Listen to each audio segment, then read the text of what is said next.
नमस्कार aspirants. News today के 18 सितंबर के अंक में आप सभी का स्वागत है। आज जो प्रमुख खबरें हम देखेंगे उसमें है आदि कर्मयोगी अभियान। इस अभियान की शुरुआत प्रधानमंत्री जी के द्वारा एमपी से की गई, इसलिए इस अभियान के बारे में हम चर्चा कर रहे हैं। साथ ही भारतीय हिमालय क्षेत्र की आपदा के प्रति सुभेद्यता भी काफी चर्चा में है।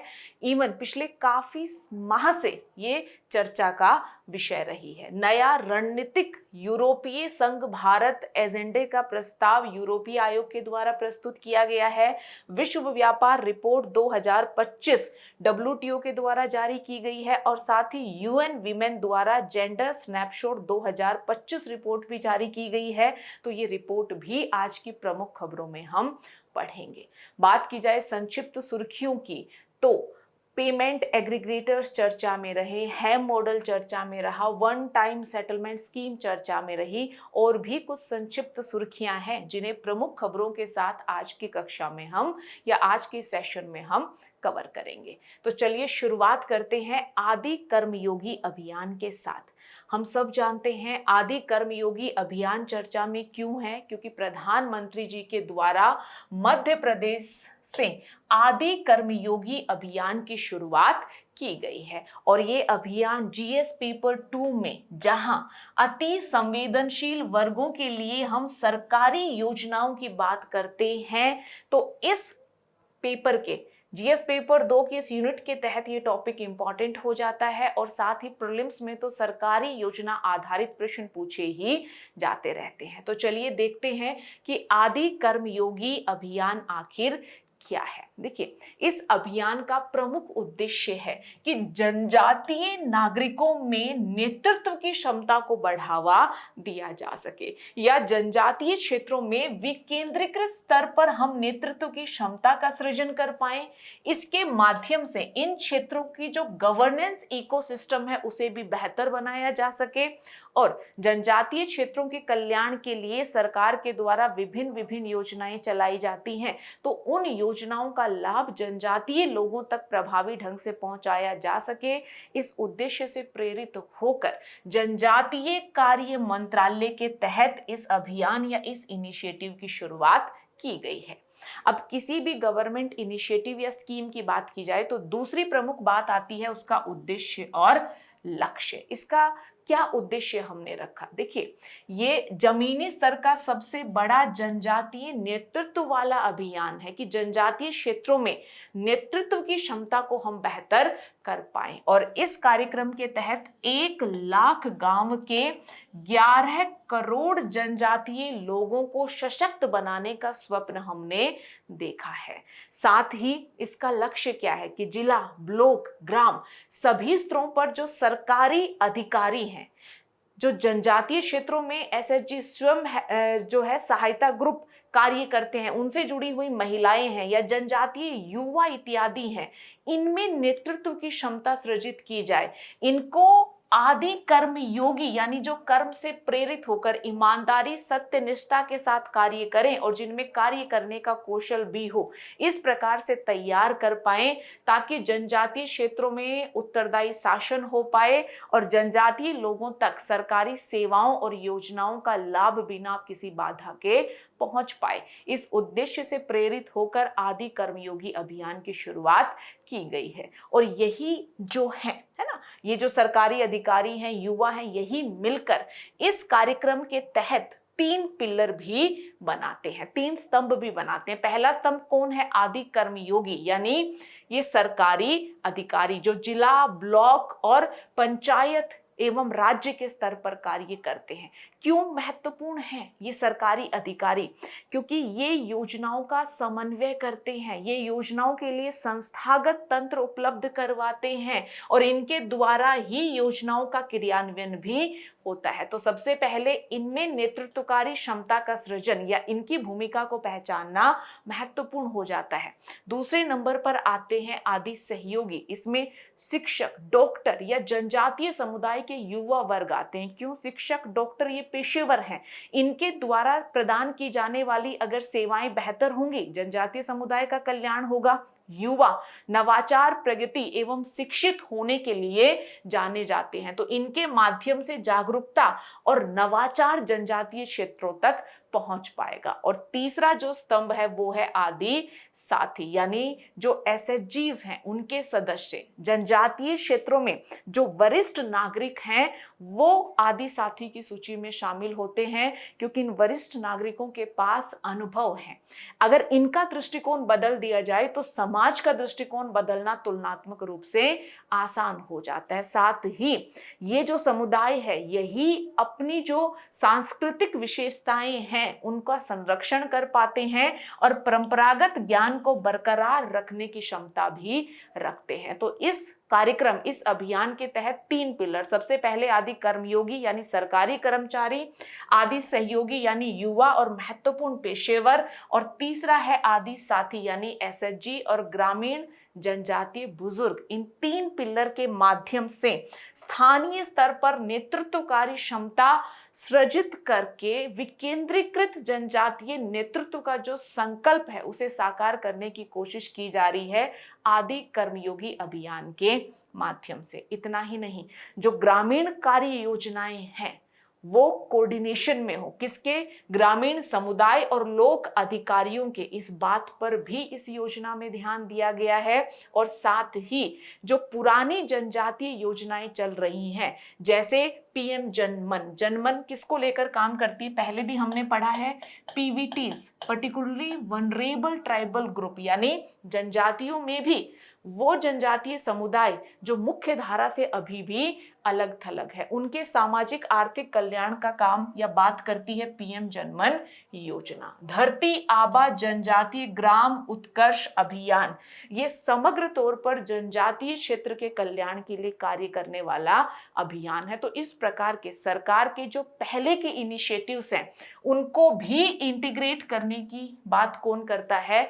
आदि कर्मयोगी अभियान। यानी मंत्रालय क्या है, लक्ष्य क्या है, कौन से 3 स्तंभ हैं, किन किन बातों पर ध्यान दिया जा रहा है, ये सारी जानकारी प्रारंभिक परीक्षा के लिए महत्वपूर्ण है। प्रारंभिक परीक्षा में ये भी पूछा जा सकता है कि आदि वाणी ऐप आखिर क्या है। तो ये क्या है? देखिए, जनजातीय कल्याण की जब बात आती है तो एक प्रमुख बाधा आती है कि जनजातीय क्षेत्र में कार्य करने वाले अधिकारी जनजातीय भाषाओं से परिचित नहीं होते। इस समस्या का भी निदान एक एआई आधारित भाषा सेतु के माध्यम से किया गया है, जिसका नाम है आदिवाणी ऐप। तो आदिवाणी ऐप भी महत्वपूर्ण भूमिका निभाएगी और आदि कर्मयोगी पोर्टल भी ये पंजीकरण करेगा। पोर्टल साथ ही ये देखेगा कि जो आदि कर्मयोगी थे, सहयोगी थे, साथी थे, वो भूमिकावार अपने अपने क्षेत्र में किस प्रकार का प्रदर्शन कर रहे हैं, इसको ट्रैक भी किया जाएगा।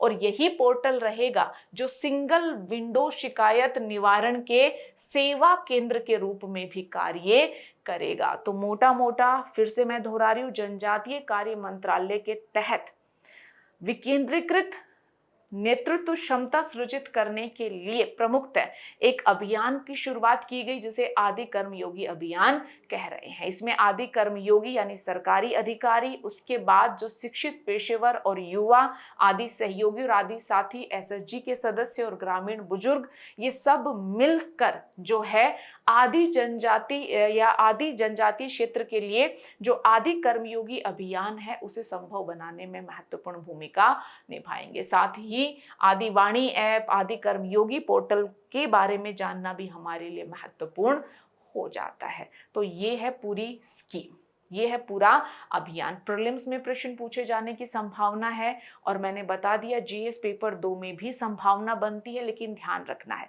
क्योंकि ये एक इम्पॉर्टेंट तरह का अभियान है तो हो सकता है पूरा इस अभियान आधारित ही प्रश्न मुख्य परीक्षा में पूछ लिया जाए।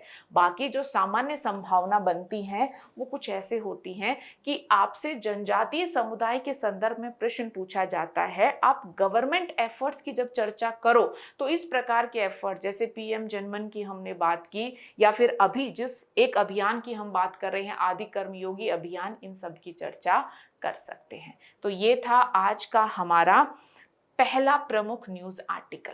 अब आगे बढ़ते हैं और देखते हैं दूसरे प्रमुख न्यूज आर्टिकल को। दूसरा प्रमुख न्यूज आर्टिकल है विश्व व्यापार रिपोर्ट 2025 से जुड़ा हुआ।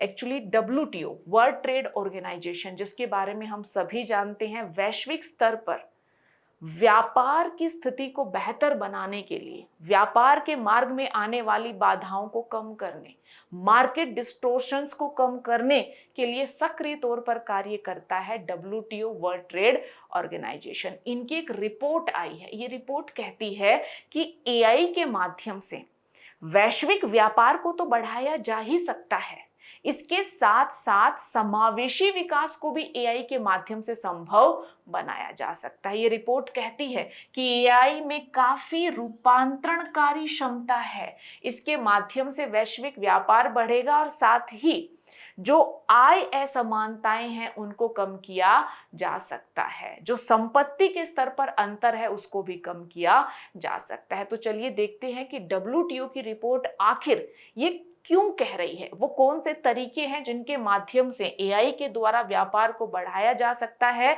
और साथ ही समावेशी विकास की संकल्पना को भी संभव बनाया जा सकता है। तो चलिए देखते हैं। सबसे पहले इस रिपोर्ट में कहा गया है कि AI की क्षमता है, क्या है कि AI व्यापार की लागत को कम कर सकता है और उत्पादकता को बढ़ा सकता है, और ये हम सब जानते हैं। आप देखोगे किसी भी सामग्री को एक स्थान से दूसरे स्थान तक पहुंचाने में जिस प्रकार की भंडारण, परिवहन, प्रबंधन, इस प्रकार की आपूर्ति सेवाओं का हम इस्तेमाल करते हैं, उन सबको हम किस नाम से जानते हैं? लॉजिस्टिक सेवाओं के नाम से जानते हैं। AI के इस्तेमाल से क्या लॉजिस्टिक बेहतर नहीं हो सकता? दूसरा, सरकार के विभिन्न नियमों का अनुपालन जो है बिजनेसेस है उनको करना पड़ता है। इसके लिए टर्म यूज होती है विनियामकीय अनुपालन, रेगुलेटरी कॉम्प्लायंसेस। जब हम ऑनलाइन KYC कर सकते हैं, ऑनलाइन जो है बिजनेसेस को जिस भी प्रकार का सर्टिफिकेट मंजूरी चाहिए वो मिल सकता है बिना किसी डिले के, तो क्या इससे लागत कम नहीं होगी? क्या हमारे उत्पाद अधिक प्रतिस्पर्धी नहीं होंगे? तो बिल्कुल हो सकता है। और इन सबको संभव कौन बना रहा है? AI बना रहा है। इतना ही नहीं, AI भाषा की जो सीमितताएं हैं उनको दूर कर रहा है। विभिन्न विभिन्न प्रकार के कॉन्ट्रैक्ट्स होते हैं, उन कॉन्ट्रैक्ट्स के जो एनफोर्समेंट है, प्रवर्तन है, उसको प्रभावी ढंग से संभव बना रहा है कौन? AI। तो ये ऐसे सारे मामले हैं जहां आर्टिफिशियल इंटेलिजेंस मददगार हो सकती है। और अगर आर्टिफिशियल इंटेलिजेंस की मदद ली जाए तो सीधी सी बात है, लागत कम होगी, और लागत कम होगी तो वैश्विक स्तर पर वस्तुओं का लेन देन बढ़ेगा, ऐसा WTO का कहना है। इन्होंने आंकड़ा भी दिया है कि 2040 तक AI के अगर सही से हम इस्तेमाल करें तो वैश्विक व्यापार में लगभग 34 से 37% की वृद्धि हो सकती है। अब समझ में आया क्यों WTO कह रहा है कि AI के माध्यम से व्यापार की लागत कम होगी और व्यापार बढ़ेगा। चलिए दूसरे क्लेम को देखते हैं जो WTO ने किया है। क्लेम क्या है कि AI के माध्यम से समावेशी विकास भी संभव है, आय असमानताओं को भी कम किया जा सकता है। क्यों ऐसा WTO ने कहा? क्योंकि WTO का कहना है कि AI के माध्यम से स्किल प्रीमियम कम हो जाएगा। क्या है स्किल प्रीमियम? उच्च कौशल वाले और निम्न कौशल वाले कामगारों के जो वेतन का अनुपात है उसी को हम क्या कहते हैं? स्किल प्रीमियम के मोटा मोटा नाम से जानते हैं। देखिए, मान लीजिए कोई निम्न या मध्यम कौशल वाला व्यक्ति है जिसका प्रति माह वेतन है 20,000। दूसरा है उच्च कौशल वाला व्यक्ति जिसका प्रति माह वेतन है 40,000। यानी निम्न कौशल वाले की तुलना में उच्च कौशल वाले का वेतन 2 गुना अधिक है। तो निम्न कौशल की तुलना में उच्च कौशल वालों को अधिक वेतन मिल रहा है, इसी को हम किस नाम से जानते हैं? स्किल प्रीमियम के नाम से जान रहे हैं। अब ये स्किल प्रीमियम बढ़ने का क्या मतलब है? कि इसका मतलब है कि जब मैं यहाँ पर 40,000 की जगह क्या कर दूं? 60,000 कर दूं। यानी निम्न कौशल वाले की तुलना में उच्च कौशल वाले का वेतन कितना हो गया? 3 गुना। स्किल प्रीमियम बढ़ गया, लेकिन अगर इसे हम कम कर दें तो इसका मतलब क्या है? स्किल प्रीमियम घट रहा है, या फिर निम्न कौशल और उच्च कौशल वाले कामगारों के वेतन का अंतर कम हो रहा है।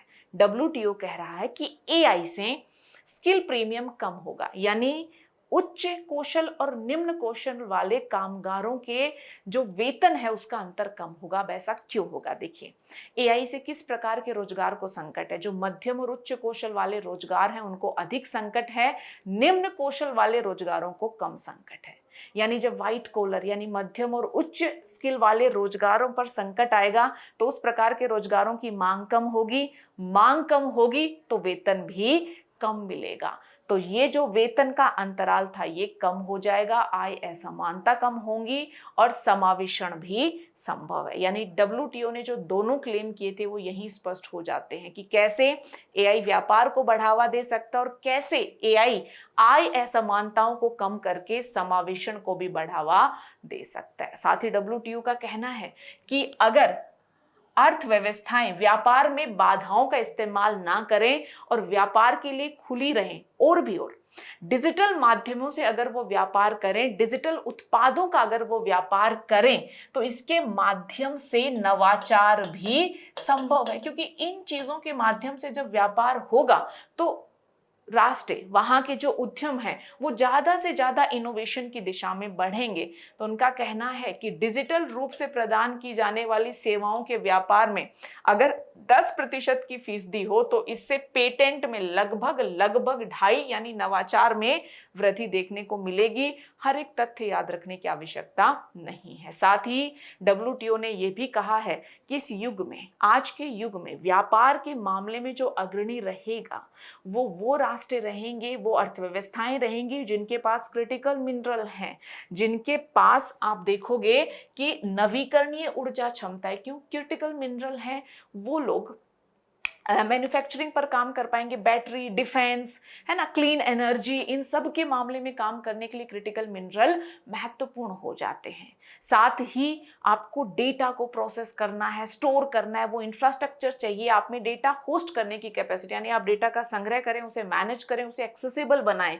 इसके लिए भी जरूरी है कि आप रिन्यूएबल एनर्जी संपन्न हो ताकि कार्बन एमिशन भी आपका कम हो जाए। तो मोटा मोटा सबसे जरूरी हैं 2 बातें जो डब्ल्यूटीओ की रिपोर्ट में पहले की गई हैं कि एआई से व्यापार बढ़ सकता है, आय असमानता कम हो सकती है, नवाचार भी बढ़ सकता है और साथ ही विकास के क्रम में कुछ प्रकार की अर्थव्यवस्थाएं रहेंगी जो तुलनात्मक रूप से बढ़त की स्थिति में रहेंगी। लेकिन स्थिति सिर्फ सकारात्मक नहीं है। डब्ल्यूटीओ का कहना है कि कुछ चिंताएं भी हैं। जैसे एआई के मामले में कुछ ही मल्टीनेशनल कंपनीज हैं, कुछ ही अर्थव्यवस्थाएं हैं जो बढ़त की स्थिति में है। यानी एआई का न्यायसंगत वितरण अगर नहीं होता तो राष्ट्रों के बीच असमानताएं बढ़ सकती हैं। साथ ही ये भी कहा है डब्ल्यूटीओ ने कि श्रम बाजार में व्यवधान की स्थिति है, एआई से रोजगार पर संकट बना हुआ है। अलग अलग रिपोर्ट अलग अलग प्रकार की बातें करती है। अटोमबर्ग फाउंडेशन की एक रिपोर्ट है, अगर उनके आंकड़ों को मैं बताऊं तो भारत के संदर्भ में उन्होंने कहा है कि एआई से 30 से 40% भारत की जो व्हाइट कॉलर जॉब्स है वो खतरे में है, यानी मिडिल क्लास खतरे में है। वर्ल्ड इकोनॉमिक फोरम की फ्यूचर ऑफ जॉब रिपोर्ट 2025 कहती है कि 2030 तक लगभग 170 बिलियन रोजगार के अवसर क्रिएट होंगे और 92 मिलियन जो ऑलरेडी रोजगार के अवसर हैं उन पर संकट मंडराएगा। यानी समग्र तौर पर विश्व लाभ की स्थिति में रहेगा। लेकिन लाभ कौन लेगा?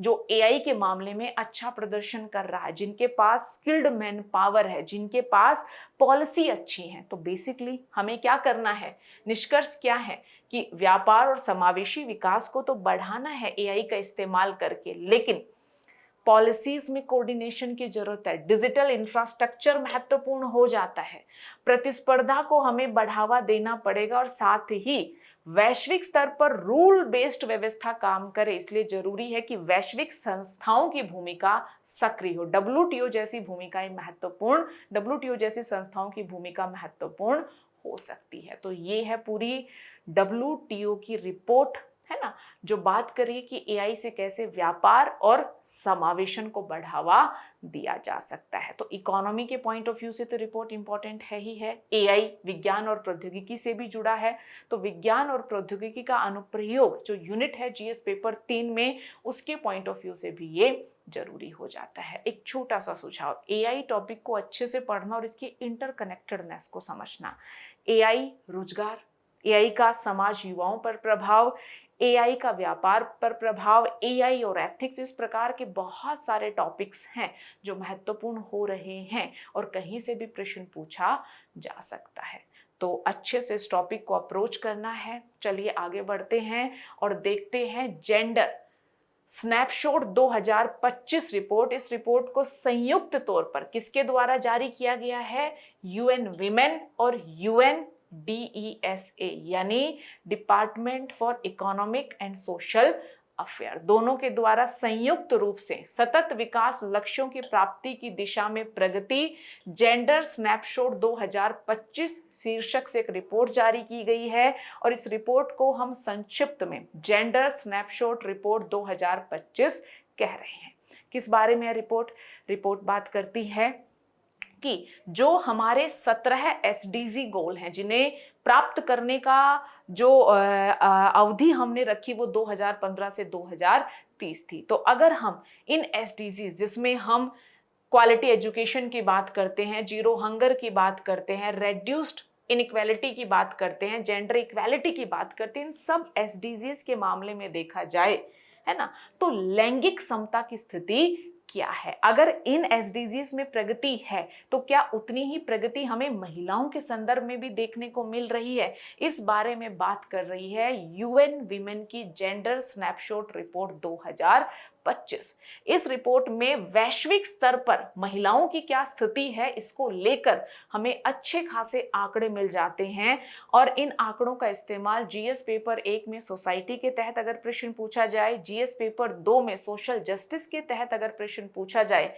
तो वहां आसानी से किया जा सकता है। महिलाओं की वैश्विक स्थिति और भारत की स्थिति के संदर्भ में आपके पास कुछ डेटा होना चाहिए। मुझे याद है कि लास्ट जो न्यूज़ टुडे का अंक हमने साथ कवर किया था उसमें हमने भारत में महिलाओं की स्थिति के संदर्भ में कुछ आंकड़ों को डिस्कस किया था। आज हम बात कर रहे हैं वैश्विक स्तर पर, क्योंकि हम रिपोर्ट पढ़ रहे हैं जेंडर स्नैपशॉट रिपोर्ट 2025 जो वैश्विक आंकड़े प्रदान करती है। प्रीलिम्स में रिपोर्ट का नाम जारी किसने की, इस प्रकार का प्रश्न पूछा जा सकता है। अब रिपोर्ट में बहुत सारे तथ्य हैं, क्या हर एक तथ्य हम याद रख सकते हैं? नहीं, तो कुछ प्रमुख बातों पर ध्यान देंगे। जैसे अगर महिलाओं के मामले में गरीबी की बात की जाए तो ध्यान देना है विश्व की 9.2% महिलाएं चरम गरीबी की स्थिति में जीवन यापन कर रही हैं। मोस्ट इंपॉर्टेंट डेटा, इसे अंडरलाइन कर लेना है। अगर आप समग्र आंकड़े याद रखना चाहो तो ये कितने हैं? लगभग 38 करोड़ महिलाएं। चरम गरीबी वर्ल्ड बैंक ने कैसे डिफाइन किया है? $2.15 प्रतिदिन से कम में अगर कोई व्यक्ति जीवन यापन कर रहा है तो उसे चरम गरीबी के तौर पर परिभाषित किया गया है। मेरा एक प्रश्न है आप लोगों से, क्या ये PPP बेस्ड है, परचेजिंग पावर पैरिटी बेस्ड है? और अगर है तो मेरा अगला प्रश्न है ऐसा क्यों है? चलिए आगे बढ़ते हैं। मतलब विश्व की महिलाओं का 9.2% चरम गरीबी में जीवन यापन कर रहा है। दूसरा, महिलाओं में अनीमिया बढ़ने की संभावना जताई गई है, ये भी अगली बात है। साथ ही स्वास्थ्य की अगर बात की जाए तो एक अच्छी खबर ये है कि मातृ मृत्यु दर में कमी हुई है। 2000 से 2023 के बीच 40% की कमी देखी गई है। क्या है मातृ मृत्यु दर? 1 लाख जीवित जन्मों पर, एक निश्चित समयावधि के भीतर 1 लाख जीवित जन्मों पर मातृ मृत्यु की जो दर है उसे मदर मोर्टेलिटी रेट के नाम से जाना जाता है। अच्छी बात है कि इसमें कमी आई है। लेकिन अगर हम समग्र तौर पर बात करें कि महिलाओं को कितना समय खराब स्वास्थ्य के साथ गुजारना पड़ता है, पुरुषों को कितना, तो इस फ्रंट पर हम देखते हैं कि महिलाओं को औसतन 3 वर्ष अधिक खराब सेहत के साथ व्यतीत करने पड़ते हैं। शिक्षा के मामले में बात की जाए तो समग्र नामांकन सुधरा है, लेकिन अगर हम अफ्रीका, एशिया जैसे महाद्वीपों की बात करें और माध्यमिक शिक्षा पूरी करने की बात करें तो आज भी बालिकाएं बालकों से पिछड़ी हुई हैं। प्रधान अध्यापक के पद तक पहुंचने वाली महिलाओं की संख्या बहुत ही कम है। राजनीतिक नेतृत्व की और व्यापार या फिर उद्यम के स्तर पर नेतृत्व की बात की जाए तो यहाँ भी महिलाओं की स्थिति पिछड़ी हुई है। महिलाओं की भागीदारी संसद में वैश्विक स्तर पर हम बात करें 27% के आसपास है, भारत में लगभग 14-15% के आसपास है। अच्छा, जो कुल प्रबंधन के पद हैं उनमें कितने प्रतिशत महिलाओं के पास है, तो 30% के आसपास ही महिलाओं के पास है। यानी शिक्षा की बात की जाए, स्वास्थ्य की बात की जाए, चरम गरीबी की बात की जाए, नेतृत्व की बात की जाए, तो आज भी महिला और पुरुष की स्थिति में हमें अंतर देखने को मिलता है। लैंगिक हिंसा, लगभग 12.5% महिलाएं अपने नजदीकी साथी के द्वारा हिंसा का शिकार होती हैं। 18 वर्ष से कम की आयु में विवाह का प्रचलन आज भी महिलाओं में पुरुषों की तुलना में अधिक है। 19% या मोटा मोटा 5 में से 1 बालिका का विवाह 18 वर्ष से कम आयु में ही हो जाता है। डिजिटल डिवाइड है, 65% महिलाएं इंटरनेट से जुड़ी हैं, वहीं पुरुषों में ये प्रतिशत 70 से अधिक है। ये भी अनुमान है कि जलवायु बदलाव और संसाधन बंटवारे में अहितकारी रूप से प्रभावित होंगी महिलाएं। 90 करोड़ महिलाओं के पास खाना बनाने के लिए स्वच्छ ईंधन नहीं है, यानी वो इंडोर पोल्यूशन का शिकार हैं। महिलाओं का बड़ा प्रतिशत, लगभग 68 करोड़ ऐसे क्षेत्रों में निवास कर रहा है जहां शांति और सुरक्षा की व्यवस्था नहीं है। और इंटरसेक्शनैलिटी जहां आ जाए वहां मामला और भी गंभीर हो जाता है। इंटरसेक्शनैलिटी क्या है? समाज के अलग अलग सेक्शन हैं, हम आय के आधार पर विभाजित करते हैं, जाति के आधार पर, लिंग के आधार पर, है ना, शारीरिक क्षमता के आधार पर। तो अगर इन अलग अलग समुदायों में कोई एक बिंदु हो जाए जहां इंटरकनेक्टेडनेस देखने को मिले, जैसे महिला और दिव्यांग, यानी दिव्यांगों में भी जो सबसे ज्यादा अधिकारों से वंचित हैं वो कौन है? महिलाएं हैं। दिव्यांग महिलाएं अपने प्रजनन के अधिकार, इंटरनेट से जुड़ने के अधिकार, राजनीतिक भागीदारी का जो अपना अधिकार है उसमें गंभीर रूप की बाधाओं का सामना करती हैं। इतना ही नहीं, ये रिपोर्ट ये भी कहती है कि अगर अनपेड वर्ग की बात की जाए तो 2.5 गुना अधिक समय महिलाएं व्यतीत करती हैं अनपेड वर्ग पर। ये रिपोर्ट ये भी कहती कि आज भी 100 से अधिक ऐसे देश हैं जहां स्टेट ऑफ हेड के तौर पर कभी कोई महिला रही ही नहीं है। तो यानी हर एक अंतिम बिंदु को ना याद रखकर शिक्षा, स्वास्थ्य, गरीबी, राजनीतिक नेतृत्व, डिजिटल डिवाइड, लैंगिक हिंसा, इस प्रकार के कुछ बिंदु रहेंगे, तथ्य रहेंगे जिनको आप याद कर सकते हैं, ताकि महिलाओं से जुड़ा हुआ कोई प्रश्न आए तो उसका उत्तर आप लिख पाए। इंटरसेक्शनैलिटी जैसी टर्म्स का आप इस्तेमाल करेंगे ताकि आपके उत्तर में गुणवत्ता बढ़े। अब देखते हैं कि आखिर बीजिंग +30 एजेंडे की बात की गई है, तो इस रिपोर्ट में बीजिंग +30 एजेंडा आखिर है क्या? आपको पता होगा कि यूएन के तहत यूएन कॉन्फ्रेंस ऑफ वीमेन होती रही है। अब तक जो है इतनी कितनी कॉन्फ्रेंस हुई है ये बताना आपका काम है, कमेंट सेक्शन में आपको लिखकर भेजना है। मैं ये बताती हूँ कि इस प्रकार की पहली यूएन कॉन्फ्रेंस ऑफ वीमेन होती है 1975 में। देखा जाता है कि महिलाओं के साथ स्थिति भेदभावपूर्ण बनी हुई है।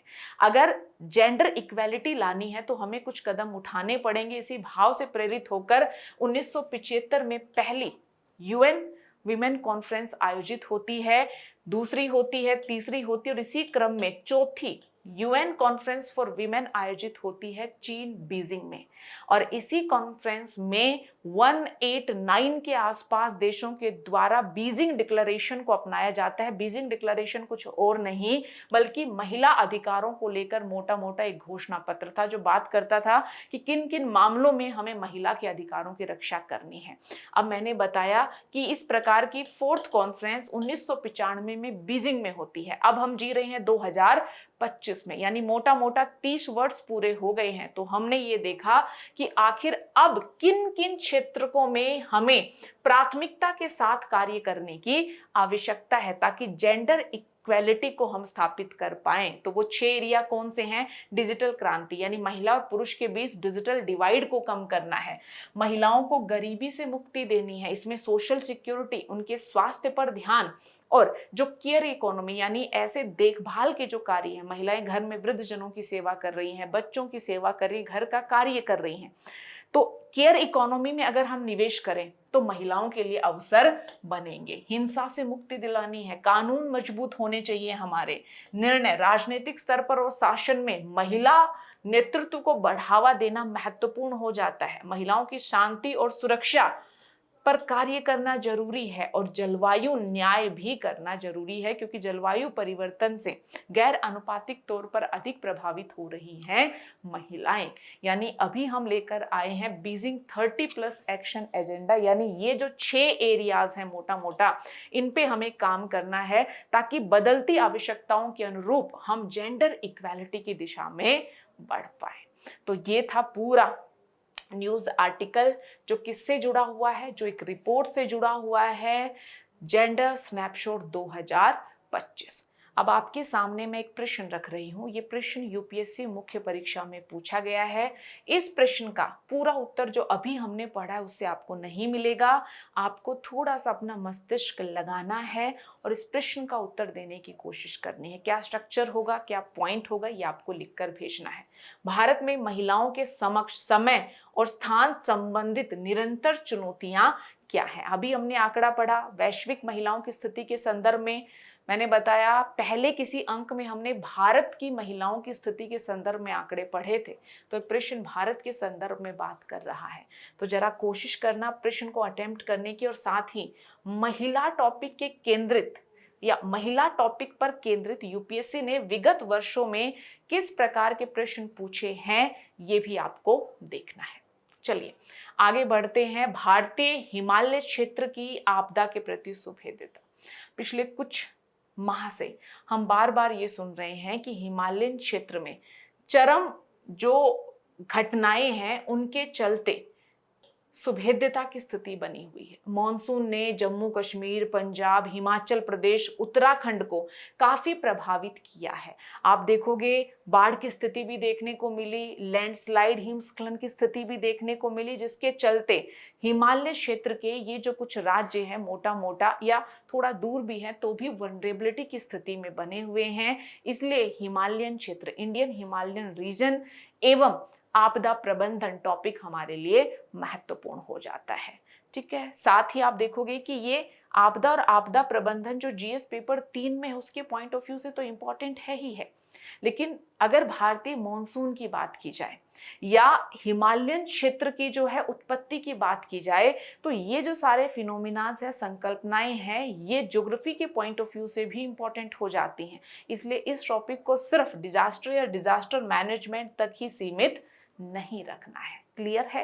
तो चलिए अब हम बात करते हैं कि आखिर चर्चा क्या हुई है। चर्चा इस बात पर हो रही है इस टॉपिक में कि आखिर आपदाओं के प्रति भारतीय हिमालयन क्षेत्र, इंडियन हिमालयन रीजन की इतनी वनरेबिलिटी क्यों है, कारण है। इंडियन हिमालयन जो रीजन है, ये जो हिमालयन रीजन आप देख पा रहे हो, ये टेक्टोनिकली या विवर्तनिक तौर पर सक्रिय क्षेत्र है। क्यों क्षेत्र है ये सक्रिय? क्योंकि यहाँ पर हिमालय है और हिमालय एक वलित और युवा पर्वत है। हम सब ने सुना है कि इंडो ऑस्ट्रेलियन प्लेट और ऊपर से यूरेशियन प्लेट एक दूसरे की तरफ बढ़ती हैं तो बीच में जो एक संकीर्ण और लंबा जल निकाय था जिसे टैथिस सागर के नाम से जानते हैं, उसमें अत्यधिक अवसाद था। जब ये दोनों प्लेट एक दूसरे की तरफ बढ़ती हैं, दोनों महाद्वीपीय प्रकार की प्लेट हैं, तो टैथिस सागर का जो अवसाद था वो वलित होता है और वो हिमालय पर्वत का रूप लेता है। इसलिए हिमालय पर्वत युवा है, यानी अभी भी उसमें उत्थान देखने को मिलता है और वलित प्रकार का पर्वत है। यहाँ पर 2 प्लेट है जो एक दूसरे की तरफ आगे बढ़ती हैं, अभिसारी है ना, अभिसारी प्रकार की प्लेट बाउंड्री बनती है।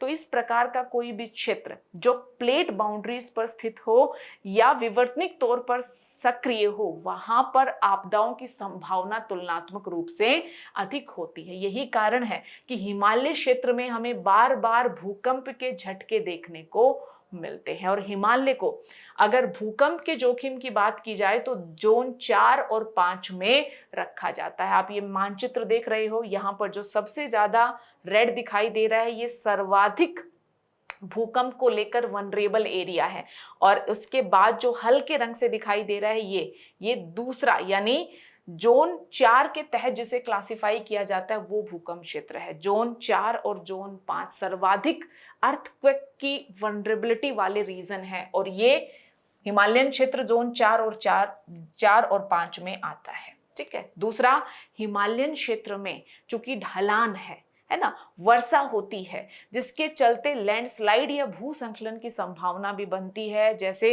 हाल फिलहाल में हमने ऐसे बहुत सारे केसेस देखे। तो सबसे पहला, आखिर क्यों सुभेद्य है? तो कुछ भूवैज्ञानिक और टेक्टोनिक स्थिति ऐसी है हिमालयन क्षेत्र की जो इसे भूस्खलन या फिर भूकंप जैसी आपदाओं के प्रति वनरेबल बना देती। मेरा एक प्रश्न है आपसे, भारत में भूकंप के जोन का क्लासिफिकेशन कौन करता है? और क्या ये जोन 1 से शुरू होते हैं, 1 2 3 4 5 है, या 2 3 4 5 है?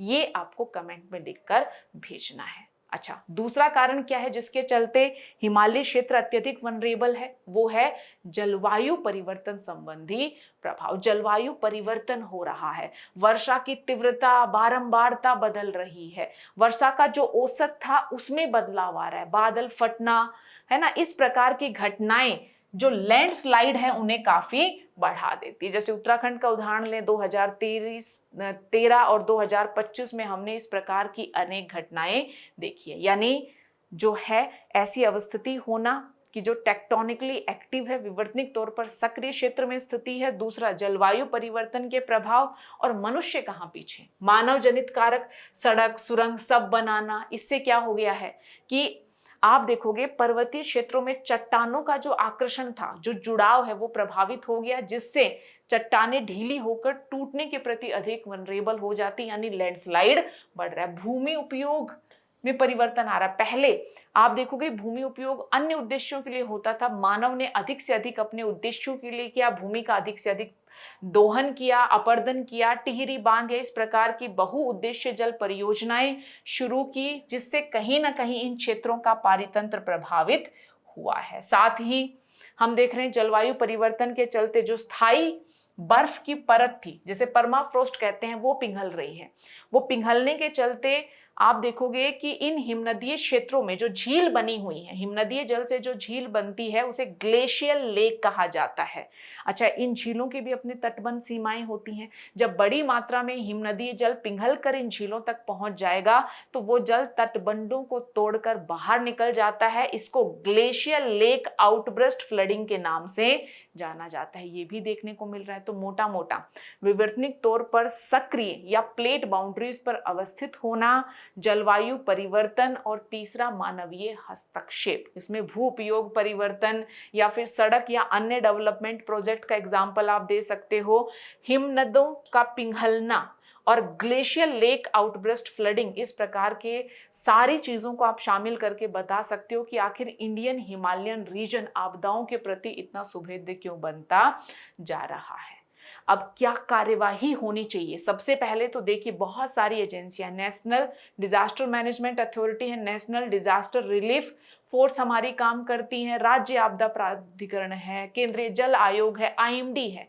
इन संस्थाओं के बीच कोऑर्डिनेशन बहुत ही जरूरी है, क्योंकि आईएमडी फोरकास्ट करता है ना, इनके द्वारा मोटा मोटा निर्णय निर्माण सब इनके द्वारा, त्वरित प्रतिक्रिया, सबके बीच कोऑर्डिनेशन होगा तभी मामला समझ आएगा। तो ऐसा देखने को भी मिला है कि वर्तमान में जो बाढ़ की स्थिति रही है उसमें थल सेना, वायु सेना, आईटीबीपी ने कठिन भौगोलिक क्षेत्रों में भी राहत बचाव का कार्य किया। तो ये जो अभी हमने सीमित सफलता प्राप्त की है, इसे भविष्य में और दोहराने की आवश्यकता है। प्रौद्योगिकी का इस्तेमाल आपदाओं के संदर्भ में बहुत ज्यादा हो सकता है। ड्रोन्स का इस्तेमाल हो सकता है, डॉपलर रडार, है ना, सैटेलाइट संचार, सबका इस्तेमाल हो सकता है। समुदाय की भूमिका जरूरी है। सबसे पहले समुदाय को तैयार करो, क्योंकि किसी भी आपदा के प्रति सबसे पहली प्रतिक्रिया वहां की कम्युनिटी करती है। इस दिशा में भी आपदा मित्र यानी समुदाय को आपदा या बाढ़ जैसी स्थिति में बचाव के लिए तैयार करना, ऐसे कार्यक्रम भी हमने शुरू किए हैं। रिस्क इंडेक्सिंग, कहाँ कितना जोखिम है इसका इंडेक्स बनाना जरूरी है। केंद्रीय जल आयोग द्वारा ऐसी एक कोशिश की गई है हिमनदीय झीलों के जोखिम सूचीकरण के लिए मापदंड को अंतिम रूप देकर। तो यानी कोऑर्डिनेशन, तकनीक का इस्तेमाल, समुदाय को तैयार करना, रिस्क इंडेक्स तैयार करना, ताकि हमें पता रहे कि किस स्थान पर किस प्रकार की आपदा का कितना जोखिम है। इस दिशा में हम कोशिश कर भी रहे हैं और भी हमें कोशिश करनी है। जैसे और हम क्या कर सकते हैं, नेशनल रिमोट सेंसिंग सेंटर से जो डेटा मिले उसका बेहतर इस्तेमाल हो सकता है। हम मॉनिटरिंग कर सकते हैं, हिमनदीय झीलों की, मलबे के प्रवाह की निगरानी कर सकते हैं। मानचित्रण बहुत ही जरूरी है, प्रौद्योगिकी का इस्तेमाल जरूरी है ना। और सड़कों, नदी तटबंधों के लिए ढलान को स्थिर करना, अग्रिम चेतावनी के लिए ऐप्स इत्यादि का इस्तेमाल करना, ये सारे वही सामान्य से सुझाव हैं जिनकी हम बार बार बात करते हैं। तो निगरानी पर काम करना पड़ेगा, मानचित्रण करना पड़ेगा, प्रौद्योगिकी पर काम करना पड़ेगा, और साथ ही कुछ अन्य उपाय भी, जैसे ढाल को स्थिर कर देना, क्योंकि ढाल तेज होना लैंडस्लाइडिंग का प्रमुख कारण बनता है, तीव्र तीक्ष्ण ढलानें, और साथ ही चेतावनी लोगों को तैयार कर देती है कि इस प्रकार की आपदा आने वाली है। तो ये सारे तरीके हो सकते हैं जिन पर हमें काम करना है। तो ये था इंडियन हिमालय रीजन में जो आपदा के प्रति सुभेद्यता बनी हुई है, इसके बारे में चर्चा की। क्या कारण है, अब तक गवर्नमेंट ने किस प्रकार के स्टेप्स उठाए हैं और क्या किया जा सकता है। और मैंने पहले ही बताया, geography as well as disaster दोनों के पॉइंट ऑफ व्यू से ये टॉपिक इंपॉर्टेंट हो जाता है। विगत सालों में मुख्य परीक्षा में एक प्रश्न पूछा गया। प्रश्न है, हिमालयन क्षेत्र पश्चिमी घाटों, हिमालयन क्षेत्र तथा पश्चिमी घाटों में लैंडस्लाइड के विभिन्न कारणों का अंतर स्पष्ट कीजिए। मैंने क्यों ये प्रश्न दिखाया, बड़ा ही ट्रेडिशनल है। हिमालयन क्षेत्र में, पश्चिमी घाट दोनों में लैंडस्लाइड होते हैं, अंतर आपको बताना है। ये क्यों महत्वपूर्ण हो जाता है, क्योंकि इस बार हिमालयन क्षेत्र में मॉनसून सीजन में बहुत सारे लैंडस्लाइड के घटनाक्रम देखने को मिले, अनेकों की संख्या में लोगों ने अपनी जान गंवाई। तो लैंडस्लाइड क्या होता है, किन कारणों से होता है, इसके बारे में आपके पास जानकारी होनी चाहिए। आपको कुछ ज्यादा नहीं करना, अंतर के दो दो बिंदु कमेंट सेक्शन में लिखकर भेजने हैं, ठीक है। चलिए आगे बढ़ते हैं और देखते हैं नया रणनीतिक यूरोपीय संघ भारत एजेंडा। यूरोपीय संघ ने भारत के साथ द्विपक्षीय समझौतों को मजबूत करने के लिए एक नया रणनीतिक ईयू भारत एजेंडा प्रस्ताव प्रस्तुत किया है। आपको पता है कि ईयू और भारत के बीच मुक्त व्यापार समझौते जैसी पहल को लेकर वार्ता चल रही है। उसी बीच नए रणनीतिक ईयू भारत एजेंडे का प्रस्ताव भारत के लिए महत्वपूर्ण हो सकता है। चलिए, ये प्रस्ताव जो है एक ज्वाइंट कम्युनिकेशन, यानी मिलकर, किसके द्वारा, यूरोपीय आयोग और हाई रिप्रेजेंटेटिव, कुछ और नहीं बल्कि यूरोपीय आयोग में ही एक पद है, एक पोजीशन है। इनका प्रमुख कार्य जो विदेशी मामले हैं और सुरक्षा पॉलिसी के मामले हैं उनको देखना है। तो इनके द्वारा संयुक्त रूप से ज्वाइंट कम्युनिकेशन में क्या प्रस्ताव प्रस्तुत किया गया, नए रणनीतिक ईयू भारत का एजेंडा प्रस्तुत किया गया। ये एजेंडा ट्रेड के मामले में, सुरक्षा के मामले में, तकनीक के मामले में भारत और ईयू के बीच किस प्रकार का सहयोग संभव है, इसकी बात करता है।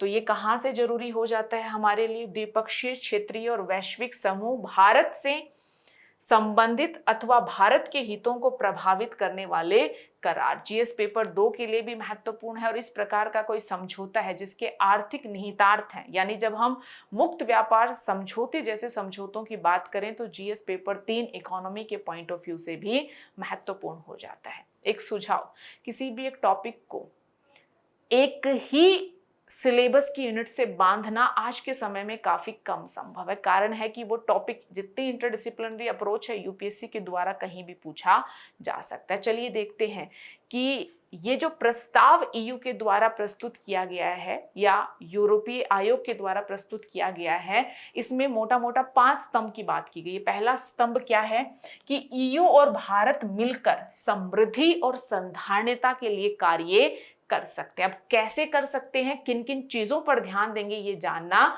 जरूरी है। सबसे पहले तो इन्होंने सिंपली कहा कि इससे आर्थिक समृद्धि बढ़ेगी, रोजगार के अवसर बढ़ेंगे, औद्योगिक विकास होगा और साथ ही विकास का डीकार्बनाइजेशन भी हो पाएगा, यानी विकास के क्रम में कार्बन उत्सर्जन को भी सीमित किया जा सकेगा। तो चलिए देखते हैं कि समृद्धि और संधारणता का जो पहला पिलर है उसमें इस प्रस्ताव में क्या क्या बातें की गई हैं। सबसे पहली बात है व्यापार और निवेश को बढ़ावा देना। और इस मामले में कहा गया कि उम्मीद है कि 2025 के अंत तक भारत और यूरोपियन यूनियन अपने मुक्त व्यापार समझौते को अंतिम रूप दे देंगे। साथ ही निवेश सुरक्षा समझौता भी संपन्न किया जाएगा। निवेश सुरक्षा समझौता क्या है कि एक राष्ट्र के लोग दूसरे में, दूसरे के लोग पहले में निवेश करें तो उनके निवेश को जो सुरक्षा दी जाए उसे निवेश सुरक्षा समझौते के नाम से जाना जाता है। तो पहले तो निवेश सुरक्षा समझौते और फ्री ट्रेड एग्रीमेंट के संदर्भ में बात की है कि ऐसा मामला है जहां बातचीत चल रही है और निकट भविष्य में इन्हें अंतिम रूप दिया जाएगा। साथ ही आपूर्ति श्रृंखला और आर्थिक सुरक्षा को मजबूत करने की बात भी इस प्रस्ताव में की गई है। क्या कहा गया है कि इसके लिए ट्रेड एंड टेक्निकल काउंसिल का उपयोग किया जाए। ये काउंसिल है, परिषद है, जिसकी स्थापना 2022 में होती है। उच्च स्तरीय परिषद, इसका मतलब क्या है उच्च स्तरीय परिषद, कि ये संभव बनाती है कि भारत और ईयू के बीच उच्च स्तरीय वार्ता किसके संदर्भ में, ट्रेड और तकनीक के संदर्भ में संभव हो पाए। तो बेसिकली हमने एक काउंसिल बना दी। अब जो प्रस्ताव आया है वो कहता है कि भारत और ईयू के बीच व्यापार एवं प्रौद्योगिकी परिषद का इस्तेमाल ज्यादा से ज्यादा किया जाए ताकि उच्च स्तरीय बातें या वार्ता संभव हो पाए। और साथ ही ये भी कहा कि ईयू भारत सेमीकंडक्टर समझौते को भी लागू किया जाएगा। स्वच्छ ऊर्जा पर भी बात की है। आपदा रोधी बनाने की दिशा में प्रगति की जानी चाहिए। यानी ईयू का ये प्रस्ताव कहता है कि इस्पात और सीमेंट जैसे जो भारी उद्योग है उनका डीकार्बनाइजेशन किया जाना चाहिए, यानी स्वच्छ प्रौद्योगिकी का इस्तेमाल, स्वच्छ तरीकों का इस्तेमाल, ताकि कार्बन का उत्सर्जन कम से कम किया जा सके। यानी ये जो प्रस्ताव है वो सबसे पहले बात करता है समृद्धि और संधारणता। और क्या कहा गया है, मतलब कहां कहां सहयोग संभव है। पहले तो हम फ्री ट्रेड एग्रीमेंट करेंगे, निवेश सुरक्षा समझौते पर भी हम काम करेंगे। जो हमारी ट्रेड और टेक्निकल काउंसिल है, किसकी, यूरोपीय आयोग और भारत की, है ना, दोनों ने मिलकर उच्च स्तरीय एक परिषद बनाई है। इस परिषद के माध्यम से हम व्यापार और तकनीक संबंधी मामलों को सुलझाने की कोशिश करेंगे और साथ ही स्वच्छ ऊर्जा अपनाने और आपदा रोधी बनाने की दिशा में भी हम कार्य करेंगे। साथ ही प्रौद्योगिकी और नवाचार के संदर्भ में भी इस प्रस्ताव में बात की गई है कि नई प्रौद्योगिकियों पर ध्यान दिया जाएगा और ऐसी प्रौद्योगिकियां जो मानव केंद्रित नवाचार को सुनिश्चित करें और जो सभी के लिए उपलब्ध हो। तो क्या कहा गया इस प्रस्ताव में कि अति महत्वपूर्ण और नई प्रौद्योगिकियों को बढ़ावा दिया जाएगा।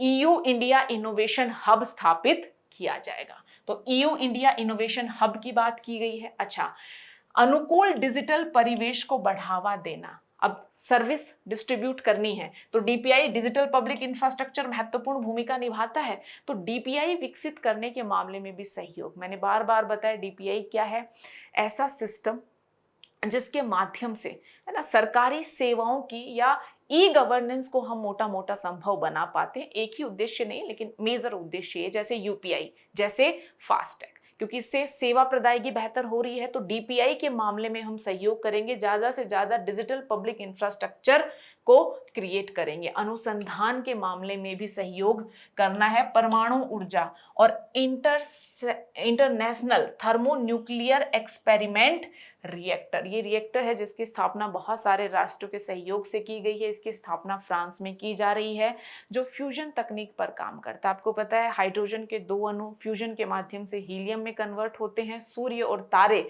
इसी तकनीक के आधार पर कार्य कर रहे हैं।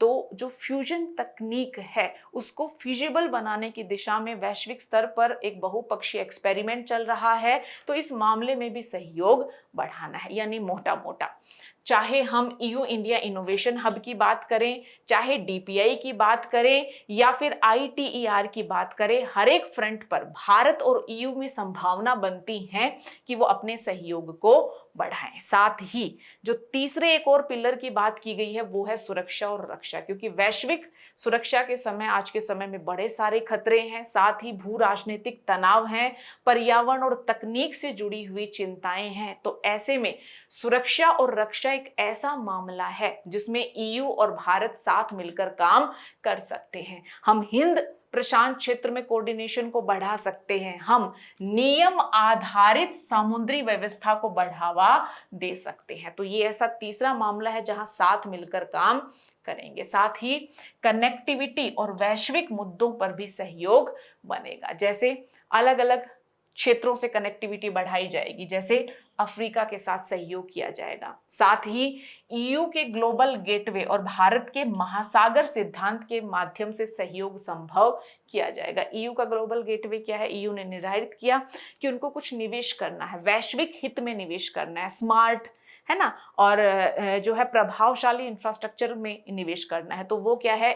ईयू के ग्लोबल गेटवे के नाम से जाना जाता है। अच्छा, महासागर के सिद्धांत पर हम काम करते हैं। महासागर क्या है? जो है क्षेत्र में, इंडियन ओशियन क्षेत्र में सुरक्षा एवं विकास के लिए पारस्परिक और समग्र उन्नति का जो हमारा सिद्धांत है महासागर, है ना।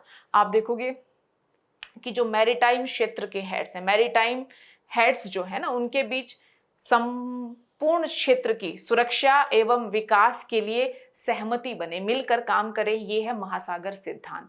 तो ईयू का अपना ग्लोबल गेटवे है, भारत का महासागर सिद्धांत है। ये भी ऐसे एरियाज बनते हैं जहां पर दोनों में एक म्यूचुअल समझ संभव है। इस प्रकार की बात इस प्रस्ताव में की गई है। साथ ही आगे और क्या करना है? सभी स्तंभों में साझे सहयोग के क्षेत्र हमें ढूंढने हैं, हमें ज्यादा से ज्यादा इंटीग्रेशन बढ़ाना है, कुशल लोगों का आवागमन बढ़े, ज्ञान का आदान प्रदान हो, व्यवसायों के बीच, संस्थाओं के बीच सहयोग हो, इस बारे में भी बात इस प्रस्ताव में की गई है। देखिए, हर एक अंतिम बिंदु याद हो जरूरी नहीं है ना।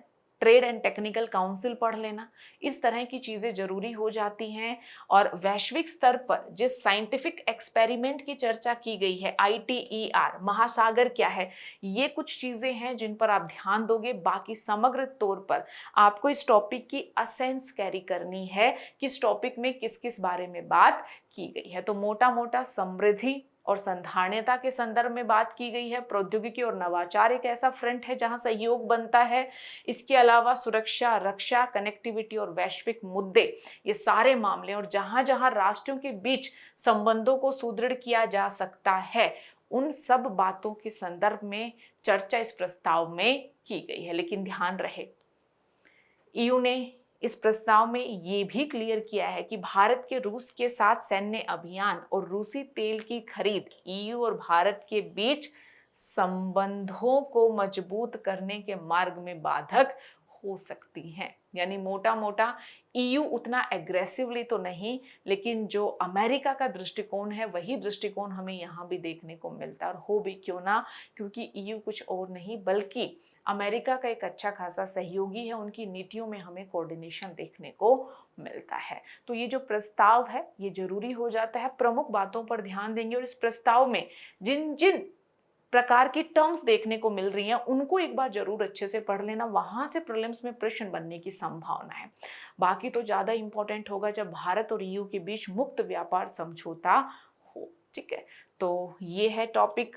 शुरुआत में बता दिया गया था कि ये कहां से लिंक हो रहा है।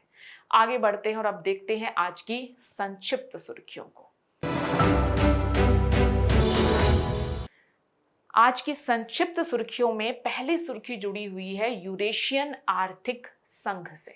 क्यों चर्चा में है? क्योंकि भारत के वाणिज्य और उद्योग मंत्री और यूरोपीय आर्थिक आयोग के वाणिज्य मंत्री ने दो बिंदुओं पर बात की। एक तो नवंबर से मुक्त व्यापार समझौते पर वार्ता शुरू हो जाएगी और साथ ही यूरेशियन आर्थिक संघ के साथ early harvest FTA free trade agreement के प्रयासों को तेज किया जाएगा। इस बात पर भी निर्णय लिया गया है। तो सबसे पहले अर्ली हार्वेस्ट फ्री ट्रेड क्या होता है? फ्री ट्रेड एग्रीमेंट क्या होता है?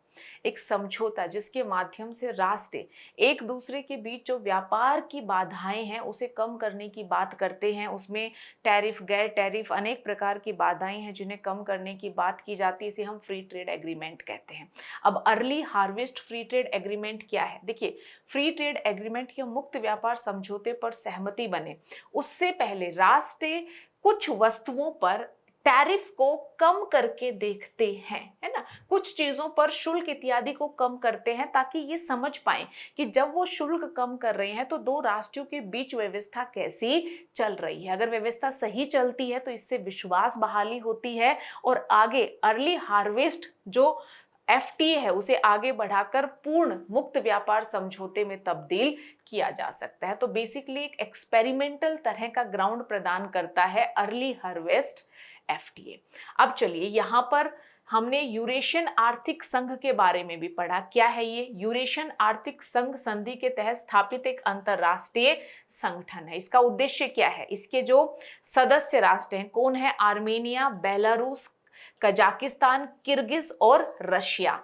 इन राष्ट्रों के बीच क्षेत्रीय आर्थिक एकीकरण को बढ़ावा देने के लिए इस संघ की स्थापना की गई। साथ ही अर्थव्यवस्थाओं में प्रतिस्पर्धात्मकता बढ़े, सहयोग बढ़े और देश के नागरिकों के जीवन स्तर को बेहतर बनाया जा सके, सतत विकास को बढ़ावा दिया जा सके, इस उद्देश्य से प्रेरित होकर इन राष्ट्रों ने मिलकर यूरेशियन आर्थिक संघ बनाया। और इसी यूरेशियन आर्थिक संघ के साथ हम early harvest free trade agreement जो है वो करने की बात कर रहे हैं। तो ये है पहला संक्षिप्त news article. Prelims point of view से काफी मटेरियल है। यूरेशियन आर्थिक संघ अर्ली हार्वेस्ट FTA होता क्या है, इस पर ध्यान देना है। दूसरा न्यूज आर्टिकल जुड़ा हुआ है नरसंहार के अपराध की रोकथाम और दंड पर अभी समय, यानी जेनोसाइड को लेकर जो हमारा कन्वेंशन है उससे। सबसे पहले संयुक्त राष्ट्र द्वारा अधिकृत स्वतंत्र अंतर्राष्ट्रीय जांच आयोग की रिपोर्ट में क्या कहा गया कि नरसंहार के अपराध की रोकथाम और दंड पर अभी समय, जिसे हम जेनोसाइड कन्वेंशन के नाम से जानते हैं, के संबंध में गाजा में इजराइल की कार्यवाही का कानूनी विश्लेषण प्रस्तुत किया गया, जिस कारण से हम जेनोसाइड कन्वेंशन को पढ़ रहे हैं। तो ये कन्वेंशन क्या है? बेसिकली जो जेनोसाइड के मामलों को डील करता है। क्या है जेनोसाइड? किसी राष्ट्रीय, नृजातीय, नस्लीय या धार्मिक समूह को पूरी या आंशिक तौर पर समाप्त करने के इरादे से कोई कार्यवाही की जा रही है तो इसे इस कन्वेंशन में नरसंहार या जेनोसाइड के तौर पर डिफाइन किया गया है। और जरूरी नहीं है कि ऐसा अपराध युद्ध के समय में हो, अगर शांति की अवस्था में भी ऐसी घटना घटित हो रही है तो ये कन्वेंशन कहता है कि वो जेनोसाइड कन्वेंशन के तहत शामिल हो गया, उसे हम नरसंहार की श्रेणी में रखेंगे। इस कन्वेंशन के 41 हस्ताक्षरकर्ता हैं और 153 कंट्रीज हैं जो इसके पक्षकार हैं। ये सिंपल डेटा है, देख लेना एक बार इसे। भारत ने 1949 में इस पर हस्ताक्षर किया और इसकी अभिपुष्टि की, यानी भारत जेनोसाइड कन्वेंशन को रेक्टिफाई कर चुका है। और इस कन्वेंशन की व्यवस्था को कौन देखता है? कानूनी रूप से लागू करवाने का मामला किसके संदर्भ में आता है? अंतर्राष्ट्रीय न्यायालय ICJ इस अभिसमय की व्याख्या और लागू करने से संबंधी मामलों का न्याय निर्णय करती है। तो मोस्ट इंपॉर्टेंट है इसमें जेनोसाइड कन्वेंशन के बारे में जानकारी। भारत इसमें रेटिफाई किया है या नहीं, जेनोसाइड क्या है और इसके संदर्भ में मामलों में न्याय निर्णय कौन करता है? ICJ।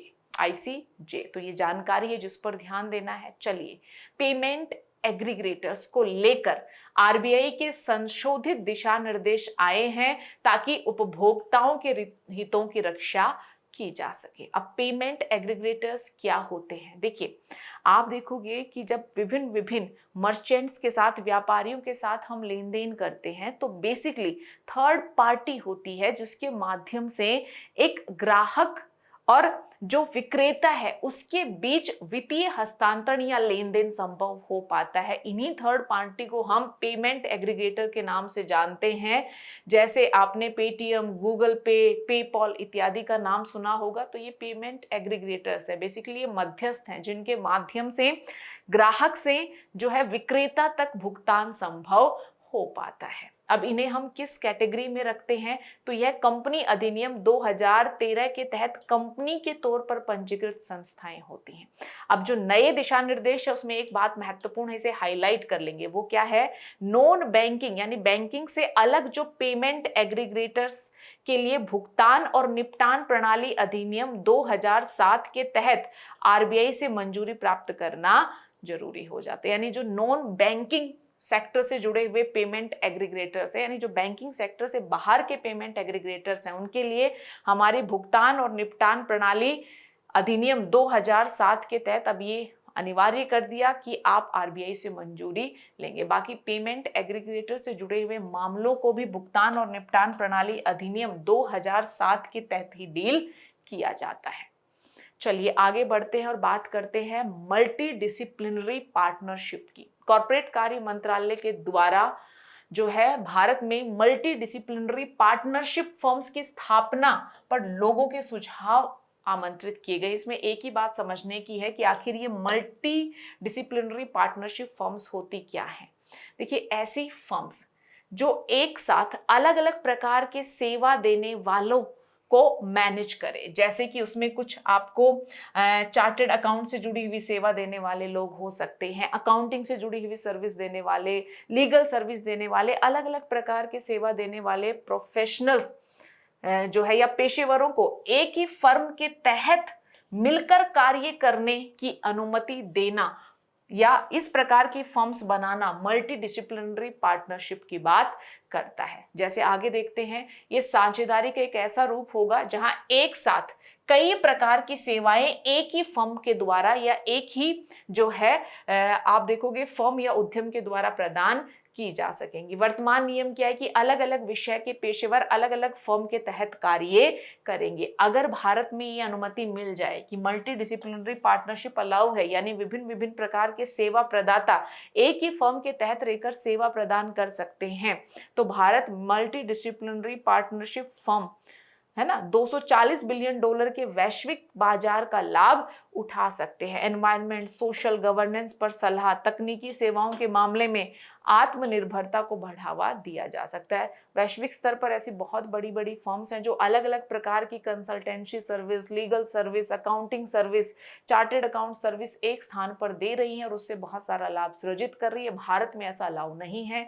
अलग अलग प्रकार की सर्विस के लिए अलग अलग फर्म्स काम करेंगी, जिसके चलते भारत में इस मामले में जो ग्रोथ है वो बाधित हो रही है।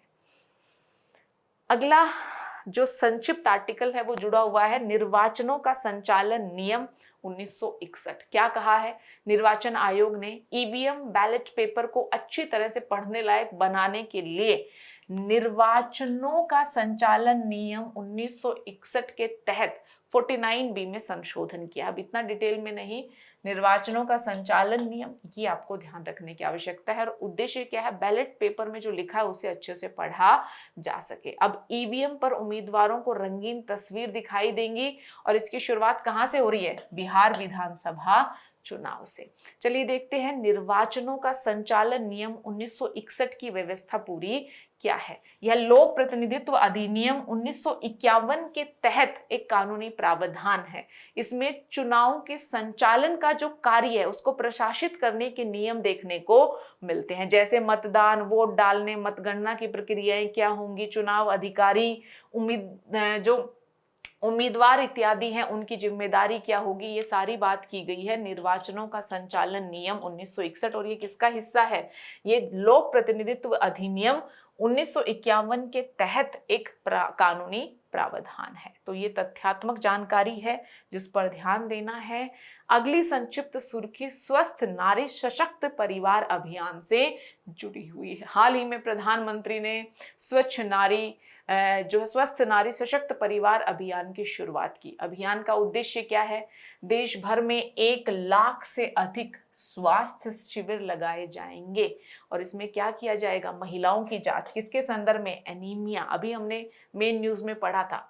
हाई ब्लड प्रेशर, डायबिटीज और कैंसर इत्यादि की जांच की जाएगी। साथ ही टीकाकरण और पोषण इत्यादि पर सलाह देकर मातृ और शिशु मृत्यु दर को कम करने का प्रयास किया जाएगा। यानी मोटा मोटा शिविर लगाए जाएंगे जो महिलाओं के स्वास्थ्य की जांच करेंगे और उनको सलाह प्रदान करेंगे। ठीक है। दूसरा, शामिल मंत्रालय कौन से हैं इसमें? तो केंद्रीय स्वास्थ्य एवं परिवार कल्याण मंत्रालय, और महिलाएं हैं तो महिला एवं बाल विकास मंत्रालय की ये संयुक्त पहल है। सशक्त जो हमारा पोर्टल है इसके माध्यम से इस कार्यक्रम की प्रगति की निगरानी की जाएगी और इसमें निजी अस्पताल, आंगनबाड़ी इत्यादि की भागीदारी की भी उम्मीद की जाती है। तो ये जो कार्यक्रम है, मंत्रालय कौन सा है, उद्देश्य क्या है, प्रारंभिक परीक्षा के दृष्टिकोण से जरूरी है। हैम यानी हाइब्रिड एन्युटी मॉडल, ये अवसंरचना विकास में पीपीपी पब्लिक प्राइवेट पार्टनरशिप का एक मॉडल है। चलिए देखते हैं चर्चा में क्यों रहा। राष्ट्रीय राजमार्ग प्राधिकरण ने हैम में ठेकेदारों की जो अनाधिकृत भागीदारी है उसे रोकने के लिए कौन से ऐसे ठेकेदार हो सकते हैं जो हेम बोली प्रक्रिया का हिस्सा बन सकते हैं। इस हेतु मापदंडों को सख्त कर दिया है, इसलिए हम हाइब्रिड एन्युटी मॉडल की बात कर रहे हैं। चलिए देखते हैं इस मॉडल की शुरुआत कब होती है, 2016 में। और ये मॉडल क्या है, मैंने अभी बताया, पीपीपी। देखिए, पब्लिक प्राइवेट पार्टनरशिप के आपने अलग अलग मॉडल सुने होंगे, बिल्ट ऑपरेट ट्रांसफर सुना होगा, ईपीसी सुना होगा, engineering procurement and construction. Boat में क्या था, वित्त खर्च की सारी जिम्मेदारी निजी क्षेत्र पर थी। ईपीसी में क्या था, सारी जिम्मेदारी सरकार पर थी, निजी क्षेत्र सिर्फ अपनी प्रबंधकीय दक्षता का लाभ, तकनीक प्रौद्योगिकी का लाभ सरकार को देगा।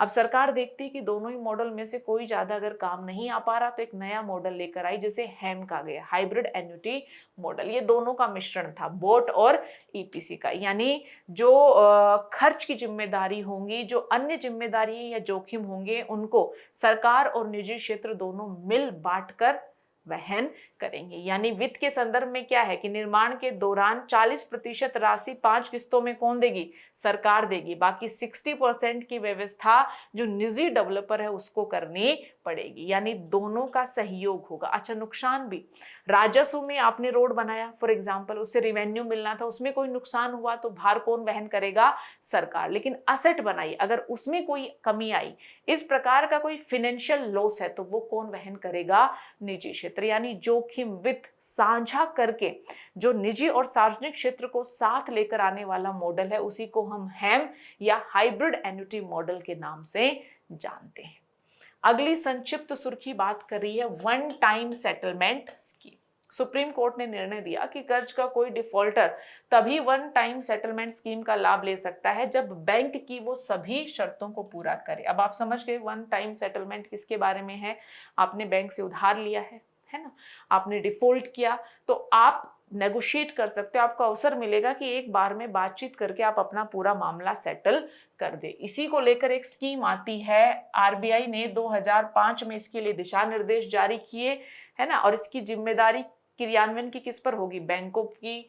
इसी को वन टाइम सेटलमेंट स्कीम के नाम से जाना गया। उद्देश्य क्या था, जो हमारे नेशनलाइज्ड बैंक हैं उनको लघु और मध्यम उद्यम क्षेत्र के जो पुराने नॉन परफॉर्मिंग एसेट, यानी जहां से उनको कोई लाभ नहीं मिल पा रहा, मूलधन ब्याज नहीं मिल पा रहा, से निपटने के लिए मानकीकृत दिशा निर्देश दिए गए। यानी ये स्कीम किसके बारे में थी, नेशनलाइज्ड बैंक का जो बकाया किस पर है, लघु और मध्यम उद्योगों पर है, नॉन परफॉर्म एसेट बन चुका है, उस मामले के लिए दिशा निर्देश दिए गए। प्रक्रिया क्या है, एक मुश्त भुगतान की व्यवस्था जिसमें कम से कम 25% राशि तुरंत जमा करना है और बाकी राशि को 1 साल के भीतर किस्तों में जमा करना है। इसकी बात करता है वन टाइम सेटलमेंट स्कीम। इससे लाभ क्या है कि बैंकों को जल्दी से जल्दी बकाया राशि मिल जाएगी, बैंक की बैलेंस शीट साफ होगी। अच्छा, जो कर्ज जिन्होंने लिया था, जिन्हें चुकाना है, उनको भी राहत मिलेगी। तो बेसिकली बैंक, नेशनलाइज्ड बैंक और जो सूक्ष्म और लघु या लघु और मध्यम उद्योग है, सूक्ष्म नहीं, इसमें लघु और स्पेसिफिकली मध्यम उद्योग है, जो बकाया है उसको चुकाने, 1 साल के भीतर सारा निपटान करने से जो एनपीए बन गया था उससे जुड़ी हुई है वन टाइम सेटलमेंट स्कीम। सुर्खियों में रहा मोजाम्बिक। सुर्खियों में क्यों रहा मोजाम्बिक, क्यों, क्योंकि भारत और मोजाम्बिक के बीच जो राजनयिक संबंध है उनके 50 साल पूरे हुए और इस अवसर पर भारतीय नौसेना का पहला प्रशिक्षण स्क्वाड्रन मोजाम्बिक पहुंचा, जिसके चलते हम बात करें मोजाम्बिक। आप यहाँ पर देख सकते हो अवस्थिति मोजाम्बिक की, तंजानिया से, है ना, यहाँ जाम्बिया, यहाँ देखोगे जिम्बाब्वे, यहाँ आप देखोगे साउथ अफ्रीका और स्वाजीलैंड। ये सारे ऐसे क्षेत्र हैं जो मोजाम्बिक की सीमा बना रहे हैं। तो आप देखोगे तंजानिया, साउथ अफ्रीका, एस्वातिनी, है ना, और साथ ही पश्चिम में जिम्बाब्वे तथा उत्तर पश्चिम में जाम्बिया और मलावी से इसकी सीमा लगती है। तो सिंपली इन सारी चीज़ों को आप यहाँ पर देख सकते हो। निकटवर्ती निकाय, आप देखोगे मोजाम्बिक के पास क्या है, मोजाम्बिक चैनल, और ये क्या है, मेडागास्कर। ये क्या है, मोजाम्बिक चैनल किसका एक्सटेंशन है, किसका हिस्सा है, तो ये जो है आप देखोगे हिंद महासागर, उसके उत्तर पश्चिम में न्यासा झील हमें देखने को मिलती है। तो मोजाम्बिक की लोकेशन एक बार देख लेना है। मौसमी दशाएं क्या है, उष्णकटिबंधीय आर्द्र जलवायु है। प्रमुख नदियां आप यहाँ पर देख पा रहे हैं, इसमें ये जो दिखाई दे रहा है क्या है, सावे नदी, लिम्पोपो, ये लिम्पोपो नदी है। और जाबेंजी नदी इसकी प्रमुख नदी है, ये यहाँ पर देख रहे हो जाम्बेजी नदी। इसके अलावा रुवुमा इत्यादि नदियां भी हैं और मोंटे बिंगा इसकी सबसे ऊंची चोटी है। तो ये थी आज की हमारी संक्षिप्त सुर्खियां। यहाँ से प्रीलिम्स पॉइंट ऑफ व्यू से जो महत्वपूर्ण सूचना है वो आपको निकालनी है। इसी के साथ न्यूज़ टुडे के आज के अंक को मैं विराम देती हूँ। अच्छे से पढ़िए और जो जरूरी है उस पर ध्यान दीजिए। धन्यवाद।